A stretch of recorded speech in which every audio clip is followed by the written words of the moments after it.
Hey,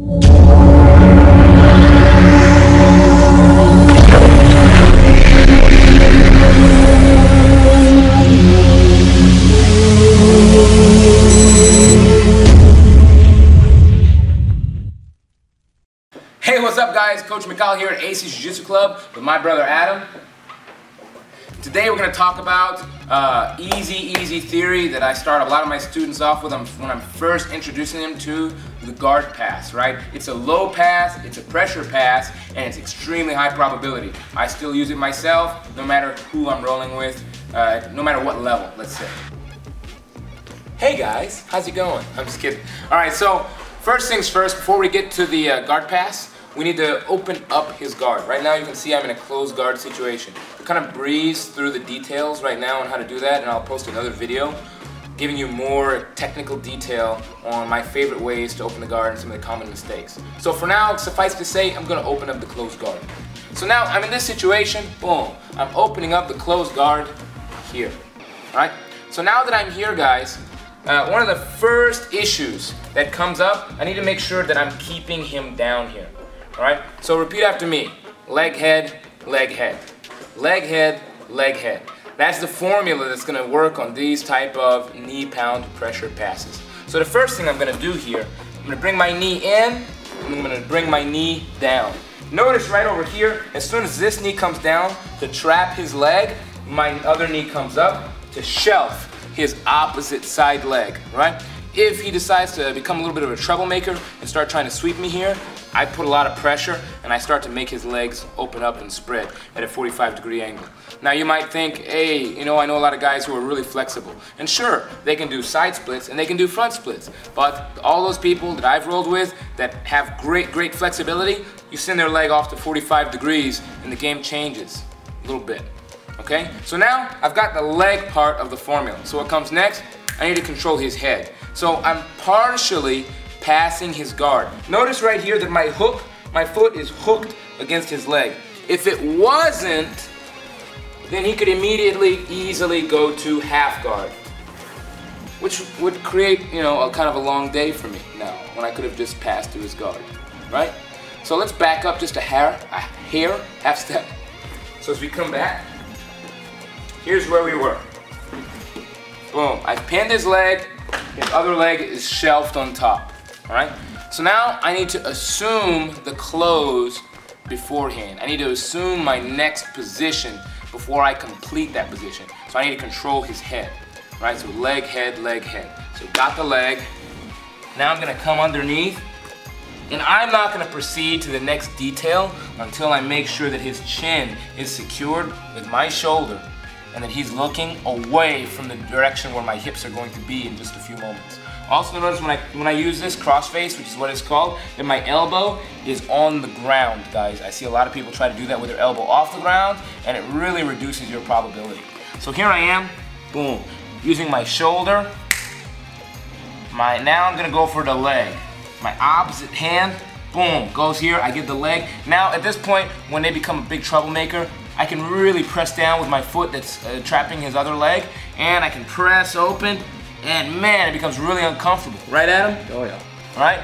Becomes really uncomfortable, makes him to the position where he wants me to pass. He's like, just pass, just finish, I'll fight it from there. Right? So now that we're here, boom, I'm going to step over. This is where a lot of people make a mistake. Probably want to come around to my feet. Right? Notice, this foot steps over. Boom. He is still trapped. Right? I create pressure on his opposite leg, boom, and I pop it out. And I still control this leg right here.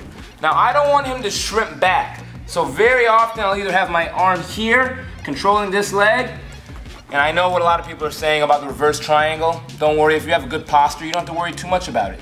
Or, this hand comes to the opposite side of his hip, right, to make sure he doesn't shrimp and get back to guard, right? Next thing, I like to make sure that my knees are off the ground and my hips are turned a little bit to increase my pressure that's on his chin. We have another video that came about that, talking about a killer side control. Check that out too, inside of our listing. Okay guys, so let's go over this technique again real quick. Again, I'm not going to spend too much time on talking about how to open the guard because we have another video that we're making about that subject, right? But right now, we're just going to kind of breeze through that and talk about the the meat and potatoes of how to get this pressure passed down. Okay, so now here I am. First things first, I'm in an open guard scenario. Boom, I open the guard up. Excellent.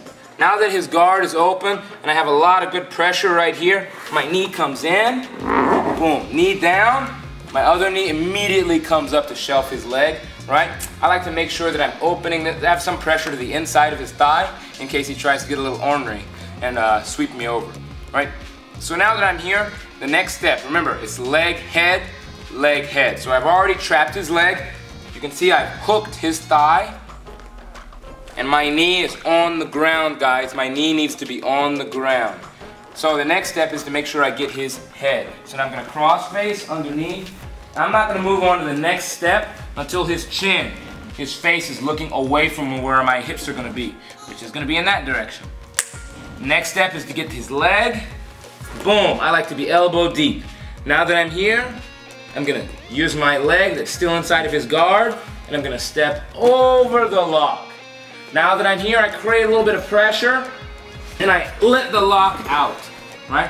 Now that I'm here, I make sure I assume a good solid side mount. Sometimes you notice I'll keep the leg. Sometimes my arm will come to the other side of his hip to make sure that I stop him from shrimping. Okay? Excellent. If you have any questions, make sure to click the link, leave them in the comments bar, and make sure to subscribe. We really appreciate you guys. Os. Okay guys, thanks so much for checking out another awesome technique, right? This kind of passing really opens up to a whole bunch of other options, right? So once you get this down and you really have control of each detail before you move on to the next detail, all those other options will open right up to you. It's a really, really fun game. It has a lot of control, and it's really easy for you to work with a lot of really strong people with this one because your posture is so dominant, right? I appreciate everybody for checking us out. Make sure you click on the link below and subscribe. And send us all your positive vibes, comments, any ideas. Share this with as many people as you can. Look forward to hearing from all of you. Have a great day. Keep training. Os.